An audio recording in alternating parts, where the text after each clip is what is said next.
함께 보겠습니다. 오늘 말씀은 요한 1서 4장 18절 말씀, 한 절 말씀 보도록 합니다.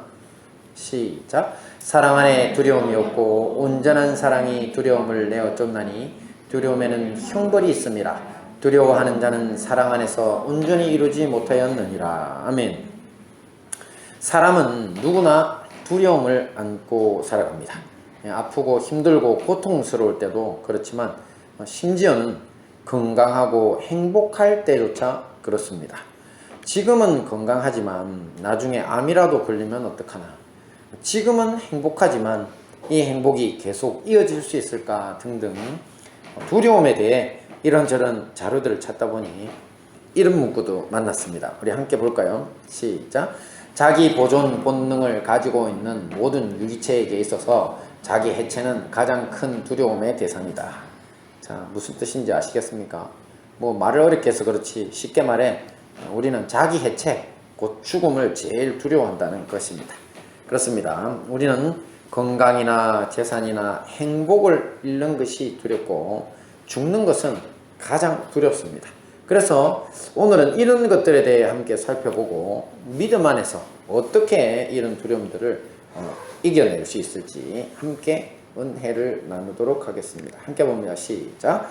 죽음에 대한 두려움. 네, 제가 목회를 하면서 보니 간혹 죽음 자체는 뭐 안 두려운데 죽어갈 때 겪을 고통이 두렵다 뭐 이렇게 말씀을 하시는 분들이 있으시더라고요. 맞습니다. 되게 이런 분들 중에는 신실한 신앙인들이 많습니다. 왜냐하면 죽음 이후의 세상에 대한 고민이 없기 때문에 아이고 죽으면서 아프면 어쩌나 그 걱정만 있으시지 뭐 그냥 죽음에 대해서 그런 큰 두려움은 없으신데요. 하지만 보통 사람들은 그렇지 않습니다. 간혹 죽음에 대해서 태연한 척하는 사람은 있지만 실상은 허세입니다. 죽음 이후의 세상과 또 심판에 대해 두려워하면서 다들 살아가고 있는 것입니다. 이들을 위해서 해결책은 단 한 가지입니다. 말씀 보겠습니다. 시작. 사랑 안에 두려움이 없고 온전한 사랑이 두려움을 내어 쫓나니 두려움에는 형벌이 있음이라. 두려워하는 자는 사랑 안에서 온전히 이루지 못하였느니라. 아멘. 그렇습니다. 온전한 사랑이 두려움을 내어 쫓습니다. 여기 온전하다는 것은 다른 말로 완전하다는 것입니다. 그러니 죽음의 두려움을 쫓아내줄 완전한 사랑이란 다른 말인 예수님의 사랑입니다. 예수님은 하나님의 아들이심에도 불구하고 낮고 천한 인간의 몸이 되어 이 땅에 오셨습니다. 그리고 우리를 위해 저주의 십자가를 지시고 죽기까지 하셨죠. 또 예수님은 오늘 말씀하십니다. 함께 보면 시작. 예수께서 이르시되 나는 부활이요 생명이니 나를 믿는 자는 죽어도 살겠고 무릇 살아서 나를 믿는 자는 영원히 죽지 아니하리니 이것을 네가 믿느냐. 아멘. 예수님을 믿는 모든 성도들에게 부활 생명, 이 영생의 약속을 주신 것입니다. 예수님은 우리를 위해 온갖 고난을 당하시고 십자가에 처형당하신 후에 3일 만에 부활 승천하심으로 우리 인류에게도 똑같은 구원의 길을 열어주셨습니다. 우리에게 완전한 사랑을 이렇게 하나님이 오셔서 보여주신 것이죠. 그런데 이런 사실은 우리 모두에게 두려움의 해결책임과 동시에 경고가 되기도 합니다. 예수님을 제대로 믿는 사람들에게는 부활 영생이 기다리고 있지만 더 이상 그러니까 이분들에게는 두려움이 없지요. 그렇지만 죽음의 두려움에 사로잡힌 사람들에게는 형벌이 있다는 것입니다. 자, 이 문제를 어떻게 해야 할까요? 실제로 교회에 다니고 예수님을 믿는다고 하면서도 자기는 늘 죽음에 대한 두려움이 있는데 어떻게 하면 좋겠냐고 상담해 오시는 분들이 간혹 있고요. 또 더 심한 경우에는 교회를 다니는 분임에도 불구하고 하나님은 왜 자기만 믿으라고 안 믿으면 지옥 보내겠다고 하는지 모르겠다고 하는 그런 분들이 계시더라고요. 이 종교인들이시죠. 예, 참 그러면서 결국 안 믿어지는데 어떡하냐는 것이죠. 자, 이런 것이 바로 믿음에 대한 오해인데요. 믿음이 없으면 지옥 가고 믿음이 있어야 천국 간다. 이곳에 믿음이라는 걸 이제 오해를 갖고 있다는 겁니다. 우리는 흔히 믿음에 대해서 어떤 사실을 확신할 수 있냐 없냐라고 하는 우리 머릿속에서 일어나는 뭐 그런 어떤 때는 생각 속에 마음 속에서 일어나는 어떤 과정으로 생각합니다. 하지만 이것은 성서적으로 보면 틀린 접근입니다. 믿음은 관계의 문제입니다. 관계. 내가 확신하든 안 하든, 예를 들어 가지고 내가 모르는 어떤 사람을 보고 저 사람이, 나는 내가 저 사람을 아는데, 아마 연예인 같은 경우에겠죠. 그러면서 저 연예인이 틀림없이 나를 알 거야 이렇게 내가 믿는다고 관계가 형성되는 게 아니잖아요. 그죠? 그 사람과 내가 친분이 있어야 관계가 되는 거죠. 믿음이라는 게 바로 우리가 믿는다고 하는 게 바로 이런 것이라는 것입니다. 그러니 믿음의 관계라는 건 억지로 내가 믿을 수 있느냐 없느냐의 문제가 아니라는 거죠. 자, 우리 목회자들이 침례를 주기 직전에 성도님들께 묻고 아멘 하시라고 하는 그런 질문이 있습니다. 침례 때 하는 질문. 여러분, 침례 받으신 분들 제가 뭐라고 하던가요? 예수 그리스도를 구세주와 개인의 주님으로 영접하셨습니까? 이렇게 묻죠. 자, 누구누구님 예수 그리스도를 구세주와 개인의 주님으로 영접하셨습니까? 아멘 하면 물속에 담그죠. 자, 여기서 구세주란 온 세상을 구원하시는 주님이란 뜻이고요. 개인의 주님이란 바로 자기 인생의 주인이라는 뜻입니다. 특별히 예수님을 자기 인생의 주인으로 모시고 사는 삶이 바로 믿음의 관계인 것이죠. 자, 이런 믿음의 관계를 가진 분들은 이미 죽은 그 자체에 대한 두려움이 없습니다. 왜냐하면 눈으로만 보지 못할 뿐, 하나님은 영이시니까요. 그분의 온전한 사랑을 매일 매 순간 성령을 통해 경험하고 있기 때문입니다. 자, 엄마와 할머니를 따라서 교회를 다니고 신앙생활을 열심히 하던 소녀가 하나 있었습니다. 그러던 어느 날 할머니가 먼저 돌아가시고 장례식을 마치고 오는 길에 이 슬픔에 잠긴 엄마를 위로하기 위해 이런 말을 했다고 합니다. 엄마는 항상 저에게 할머니가 하나님과 함께 걷고 하나님과 말씀하신다고 하셨잖아요. 할머니께 무슨 일이 생겼냐면 말이죠. 어느 날 하나님과 할머니가 아주 오랜 시간 산책을 나가셨어요. 계속해서 걸으며 이야기를 나누게 됐는데 하나님이 할머니에게 이렇게 말씀하신 거예요. 야, 집에서 아주 멀리 떨어진 곳까지 왔는데 너가 정말 피곤해 보이는구나. 그냥 나와 함께 내 집으로 가서 거기서 지내렴. 그래서 할머니가 하나님을 따라 하나님 집으로 가신 거예요. 할렐루야. 이렇게 소녀의 참 신앙의 고백이죠. 자, 이렇게 하나님과 믿음의 관계를 가지고 있는 사람들에게는 오랜 동행의 끝이 이 땅에서는 죽음처럼 보여도 아버지 집에서는 영원한 생명이 시작되는 것이라는 겁니다. 자, 반대의 경우는 어떨까요? 안타깝게도 하나님과 믿음의 관계를 갖지 못한 사람들은 영원한 형벌이 기다리고 있습니다. 물론 저는 가장 자비하신 주님께서 마지막 기회는 꼭 주실 것이라 믿습니다. 이런 것을 우리는 전통적으로 기독교 공동체는 부끄러운 구원이라고 하는데요. 예수님을 개인의 주님으로 영접하지는 못했지만 이 세상의 구세주이심을 믿고 있는 그런 분들에게는 마지막 임종의 순간까지 구원의 기회를 한 번쯤은 더 주신다고 믿습니다. 그래서 이 십자가에 예수님과 함께 못 박혔던 강도 아시죠? 그것처럼 저는 그런 우리의 자비하신 하나님이라고 믿기 때문에 적어도 예수님이 세상에 구세주로 오신 위대한 분이라는 정도로 아는 분들은 끝에는 주님께서 기회를 반드시 주신다고 믿는다고요. 자, 조금 요점을 빗나간 감이 있으니까 다시 돌아와서 이 죽음에 대한 두려움을 이기기 위해 예수님의 완전한 사랑을 우리 삶에 그대로 적용하면 이렇습니다. 우리는 건강하거나 병들었거나 죽음 그 자체를 두려워할 필요가 없다는 것입니다. 오직 예수님을 내 삶의 주인으로 영접하고 여러분의 삶의 주인입니다. 주인. 내가 주인이 아닌 그분을 신뢰하며 또한 그분께 신뢰를 받으며 관계니까요. 나만 안다고 되는 거 아니라 그렇죠. 주님이 나를 아셔야 돼요. 이렇게 서로 신뢰하는 관계가 되며 모든 말에나 일에나 예수님의 이름으로 살아가는 이 믿음의 관계를 이루기 위해 힘쓰면 된다는 것입니다. 할렐루야. 자, 다음 봅니다. 시작. 실패에 대한 두려움. 네, 우리는 죽음뿐만 아니라 실패에 대해서도 두려움을 안고 살아갑니다. 이 사업이나 투자에 실패하면 어떡하나, 또 학교 들어가는 거, 대학교 좋은 대학 못 들어가면 어떡하나, 또 좋은 회사에 못 들어가면 어떡하나 등등 큰 꿈을 가진 만큼 계획대로 되지 않을 것에 대한 두려움도 나날이 커져 갑니다. 자, 이런 두려움은 어떻게 극복할 수 있을까요? 사실 이 부분 역시 믿음의 관계에 답이 있습니다. 주님과 계획 단계에서부터 손을 봐야 하는 문제라는 거죠. 우리는 보통 원하는 것, 곧 소원이나 소망이 있다면 그것을 이루기 위해서 계획을 세우게 됩니다.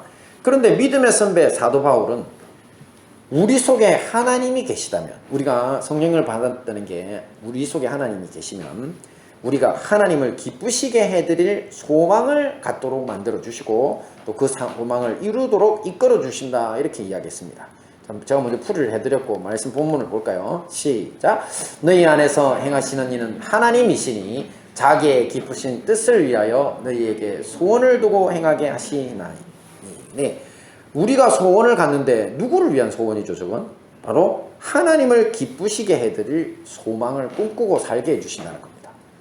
그러니까 우리가 살면서 하나님을 어떻게 하면 기쁘시게 해드릴까, 이런 고민을 하는 게 바로 하나님과 믿음의 관계를 가진 거예요. 자, 이거는 쉽습니다. 뭐냐면 우리 친구들도, 초등학교 친구들도 친구가 생기면, 뭐 여자친구가 생기든 남자친구가 생기든 친구가 생기면 그 친구를 어떻게 해주고 싶죠? 기쁘게 해주고 싶잖아요. 제가 우리 우다희 씨 보니까 가끔 저기 뭐 무슨 편의점 같은 데서 뭘 먹고 왔다 그래요. 그래서 집에서 별로 용돈 들고 나가는 걸 못 봤는데 어떻게 먹었을까 물어보면 친구들이 사줬대요. 그래서 컵라면도 먹고 오고 뭐 과자도 얻어 먹고 오고 그렇게 해요. 근데 그 친구들이 왜 사줬을까요? 왜냐면 내가 좋아하는 사람이라서 기쁘게 해주고 싶은 거예요. 그죠? 어른들도 자기가 좋아하는 사람을 기쁘게 해주고 싶어요. 마찬가지입니다.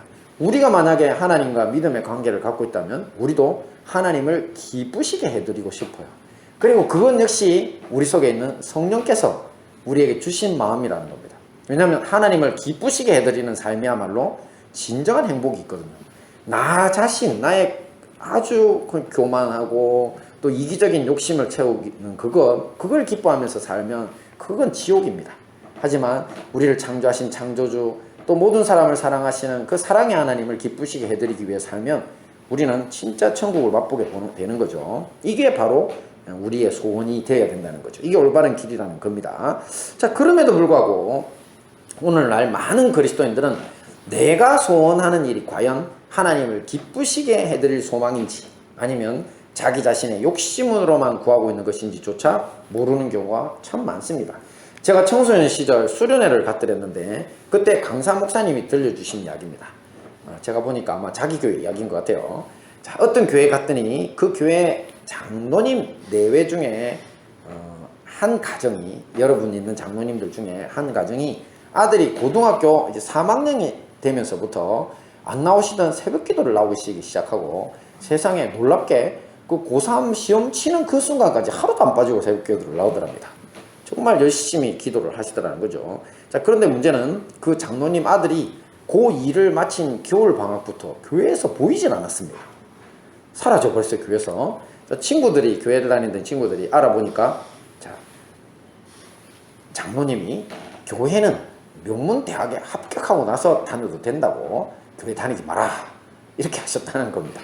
자, 이게 도대체 뭡니까? 믿음의 부모라면 고3이라는 고난의 시간을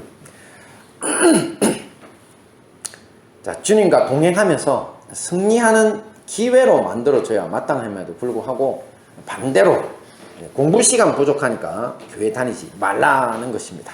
자, 그러니 이 장로님 내외분에 하루도 빠지지 않는 그런 1년간의 새벽 기도의 소망이 과연 하나님을 기쁘시게 해드릴 소망이었을까요? 바로 자기 자신들을 기쁘게 할 소망들이지 하나님의 소망이라고 할 수 없다는 겁니다. 자, 이런 경우야 정말 분명해 보이죠. 뭐 워낙 분명한 경우니까. 하지만 좀 애매한 경우도 많습니다. 이것이 내 욕심인지 하나님께 영광이 될 일인지, 이럴 때는 기도의 응답을 구해야 합니다. 우선 우리가 가진 소원과 그것을 이루기 위한 계획에 대해서 선한 양심을 가지게 해달라고 회개 기도부터 시작해야 합니다. 자, 하나님의 음성은 양심의 통로로 들어오기 때문입니다. 여러분들이 나는 하나님의 음성을 듣고 싶어요, 이렇게 근데 안 들려요 하는 분들이 있다면 뭐부터 해야 된다고요?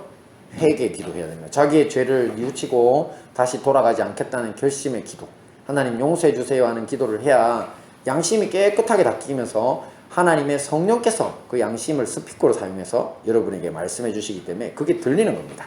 그리고 날을 작정하거나 또 때로는 금식까지 하면서 간절한 기도로 하나님께 묻습니다. 그러면 주님께서 기뻐하시는 일에는 반드시 하늘로부터 주시는 믿음의 응답이 있습니다. 어떤 응답이라고요? 반드시 주십니다. 안 주시는 일이 없습니다. 하지만 반대로 그 누군가가 아무리 열심히 기도해도 하늘로부터 믿음을 주시지 않거나 계획에 대한 불안감만 몰려온다면 그것은 주님을 기쁘시게 하는 소원일 수 없기 때문입니다. 자, 그러므로 여러분의 꿈과 계획이 크면 클수록 반드시 주님께 매달려 먼저 하늘로부터 주시는 믿음이 있는지부터 살펴봐야 합니다. 이 하나님의 도우심을 얻을 수 있느냐 없느냐를 결정하는 제일 중요한 문제이기 때문이죠. 자, 그리고 지금까지 하나님을 기쁘시게 할 소망도 없이 살아온 사람들이 있다면 바로 지금 이 자리에서부터 회개하는 마음을 가지고 여러분 안에 계신 성령님의 음성에 귀를 기울여 보십시오. 틀림없이 하나님을 기쁘시게 할 소원이 생각나게 되고 이 일들을 실행함으로써 주님과의 인격적인 믿음의 관계가 형성될 것입니다. 자, 이렇게 될 때 우리는 실패에 대한 두려움 없는 삶을 시작하게 되는 것입니다. 왜냐하면 하나님이 주신 소원이니까. 내가 어떤 일에 소원을 가지고 계획을 하는데, 그런데 하나님이 주신 소원이면 누가 이루십니까? 하나님이 이루시죠. 우리를 통해. 그러니까 실패에 대한 두려움이 없이 살아가는 겁니다. 하지만 또 문제가 없는 건 아닙니다. 왜냐하면 하나님이 주신 소원이라고 해도 사실 어떤 일은 참 오랜 시간이 걸리는 경우가 많아요. 참 그렇습니다. 그래서 기다리다 보니까 지치기도 하죠. 참 대표적인 경우가 성경에서는 바로 믿음의 조상 아브라함입니다. 아브라함은 하나님이 너에게 아들 줄게 한 70에 이야기하셨는데 100살 돼서 이야기 주셨어요. 자녀를 주셨어요. 100살. 예. 하나님이 약속하셨는데 당장 내릴 것 같은데 30년이나 기다리게 하셔서 주시는 거예요.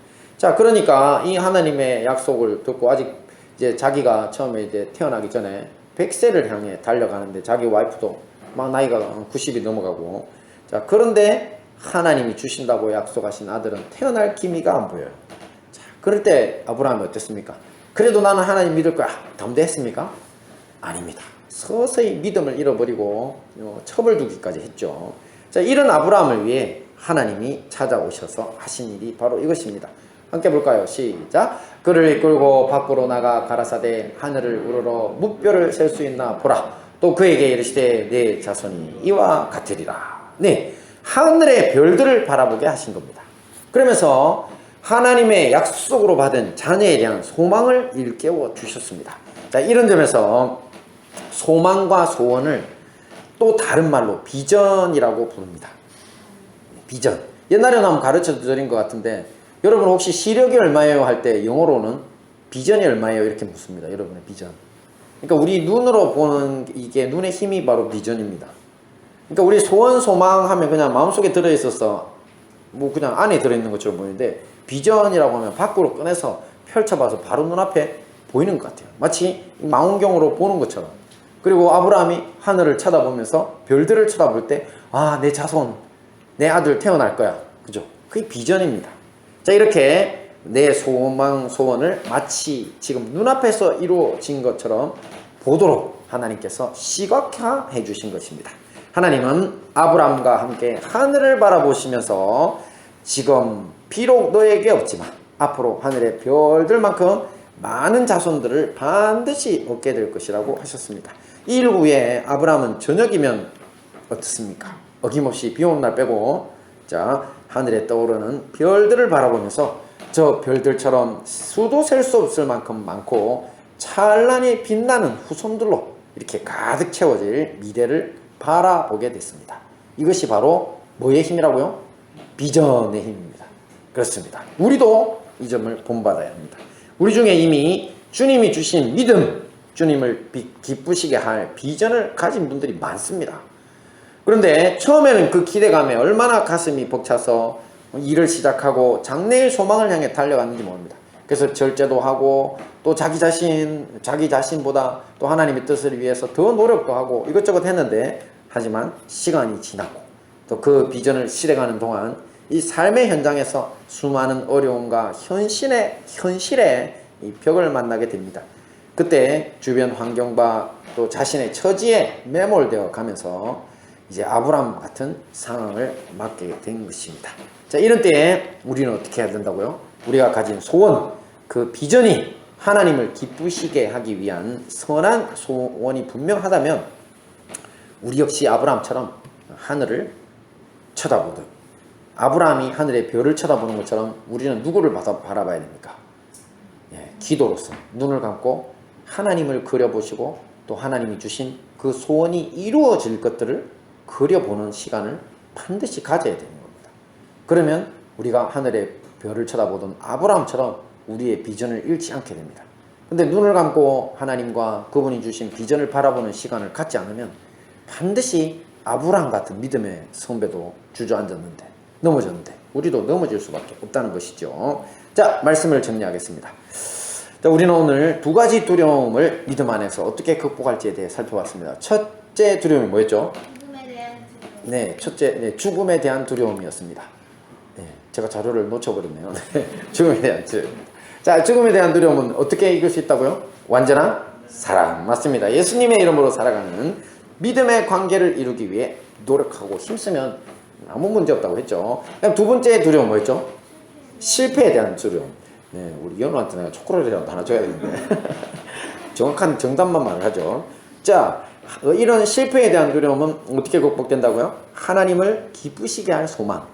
자, 그것이 분명하다면 하나님이 우리를 통해 반드시 이루니까 걱정하지 말라고. 그러니까 혹시 낭망하게 될 수 있으니까 항상 눈을 감고 기도하면서 하나님 주신 비전을 그려보라고 했죠. 자, 이 모든 말씀으로 모든 두려움을 이기고 승리하시는 우리 행복한 다니엘 교회와 형제교회 성도님들 되시기를 축원합니다. 아멘.